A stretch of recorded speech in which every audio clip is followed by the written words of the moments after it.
আপনারা দেখছেন SR24x7 news. মুক্তধারা রবীন্দ্রনাথের লেখা একটা নাটক, যেটা বিশ্বভারতীতে মুক্তধারা মানে শান্তিনিকেতনে রবীন্দ্রনাথ বোলপুরে পারফরমেন্সও করেছিলেন।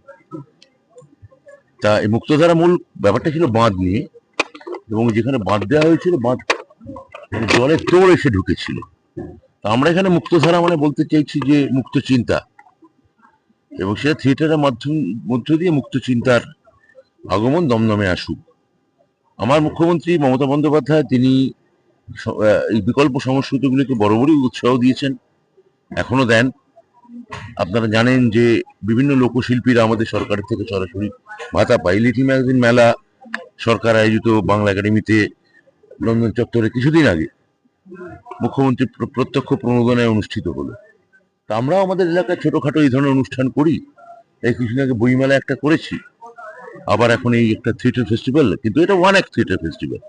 মূলত সারা বাংলার জেলার থিয়েটারগুলোকে আমরা নিয়ে এসে আমরা এখানে পারফর্ম করাই। সবাইকে জানাই ইংরেজি নববর্ষের প্রথম শুভেচ্ছা। আর আমাদের এটা তৃতীয় বর্ষ। আমাদের কোচ যেভাবে বলেন আমরা সেইভাবেই খেলি। আমাদের কোচের নাম হলো অধ্যাপক বাত্য বসু। তিনি আমাদের যারা আমরা কাউন্সিলর আছি এদের সবাইকে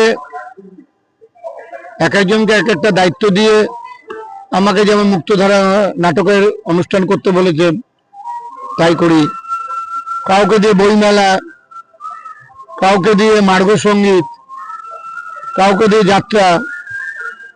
উনি যেভাবে বলেন আমরা সেইভাবেই দমদমের মানুষের মস্তিষ্কের, রাজনীতির বাইরেও মস্তিষ্কের খিদা মেটাবার জন্য আমরা এই ধরনের অনুষ্ঠান করি। এটা মন্ত্রীমশাই দিয়েছেন। মুক্তধারা মানে উন্মুক্ত সবকিছু আর কি।